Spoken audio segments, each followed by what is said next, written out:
Malda medical college হাসপাতালে রোগীর মৃত্যুর প্রতিবাদে হবিবপুর থানার আইহো বাস স্ট্যান্ডে মালদা নালাগোলা রাজ্য সড়ক অবরোধ করে বিক্ষোভ দেখাতে থাকে। শুক্রবার মালদা মেডিকেল কলেজ হাসপাতালে চিকিৎসায় গাফিলতির জেরে রোগী মৃত্যুর ঘটনা বলে অভিযোগ। যদিও গতকাল ইংরেজ বাজার থানার অভিযোগ দায়ের করে রোগীর পরিবার। জেলা পরিষদের সদস্য তারাশঙ্কর রায়ের অভিযোগ, মালদা মেডিকেল কলেজ হাসপাতাল থেকে রোগীকে বেসরকারি নার্সিংহোমে নিয়ে যেতে বলেন ডাক্তার। সেখানে নিয়ে গেলে সেখানে রোগীর পরিবারের কাছে 30,000 টাকা চাওয়া হয়। সেই টাকা দিতে না পারায় রোগীকে ভর্তি নেওয়া হয়নি। বাধ্য হয়ে পুনরায় মালদা মেডিকেল কলেজ হাসপাতালে ভর্তি করা হয়। সেখানেই রোগীর মৃত্যু হয়। স্বাস্থ্যসাথী কার্ড থাকলেও কেন চিকিৎসা হয়নি, এটাই সবচেয়ে বড় প্রশ্ন। প্রশাসনের কাছে রোগীর নাম চঞ্চলা মুর্মু, বয়স 26, বাড়ি মালদার আদিবাসী অধ্যুষিত হবিবপুর থানার ভারত বাংলাদেশ সীমান্তবর্তী শীর্ষী এলাকায়। ঘটনাস্থলে হবিবপুর আইসি শুভন কর্মকার সহ থানার বিশাল পুলিশ বাহিনী। হবিবপুর থানার আইসির সামনে মালদা নালাওয়ালে রাজ্য সরকারের ওপর জেলা পরিষদের সদস্য তারাশঙ্কর রায় হাঁটু গেড়ে হাত জোর করে ডাক্তারের বিরুদ্ধে করা আইনত ব্যবস্থা নেওয়ার আবেদন জানান।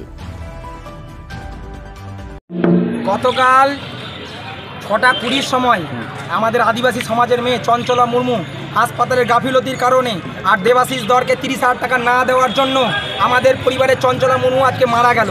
আদিবাসী সমাজের মেয়ে। কোন ডাক্তার, কোথাকার ডাক্তার? মালদা মেডিকেল কলেজ হাসপাতালের ডাক্তার ডক্টর দেবাশিস ধর।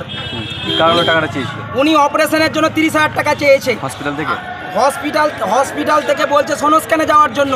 সোনো স্ক্যানে গিয়ে 30,000 টাকা চাইছে। আর হাসপাতালে 5 দিন ধরে ফেলে রাখছে, শুধু ড্রেসিং করছে, ছেড়ে দিচ্ছে, ট্রিটমেন্ট করছে না, অপারেশন করছে না।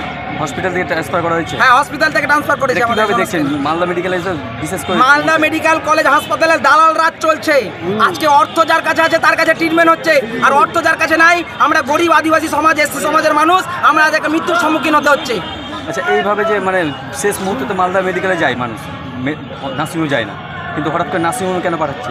হসপিটালে নার্সিংহোমে যেতে গেলে টাকা যাবে, হসপিটালে টাকা ইনকাম করতে পারছে না, যার জন্য ওনারা ফেলে রাখছে আর বাধ্য করছে পেশেন্টকে নার্সিংহোমে যাওয়ার জন্য।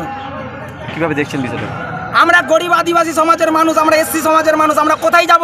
আমরা তো হসপিটালে যাব, কিন্তু আমাদের হসপিটালে গিয়ে যদি আমাদের মৃত্যুর সম্মুখীন হতে হয়, তাহলে আমরা কোথায় যাব? কোথায় আমাদের স্বাস্থ্যসাথী কার্ড? কোথায় আমাদের ফ্রি চিকিৎসা?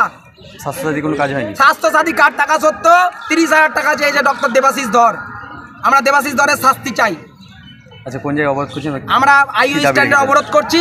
যদি দোষীরা যদি শাস্তি না পায়, তাহলে আইও থেকে গোটা পশ্চিমবঙ্গে আমরা আন্দোলন শুরু করব। আপনার নাম? আমার নাম তারাশঙ্কর রায়, আমি এই এলাকার জেলা পরিষদ মেম্বার। কে মারা গেছে তার নাম? চঞ্চলা মুর্মু, 26 বছর বয়স। কোন জায়গায় বাড়ি? একলাসপুর গ্রাম।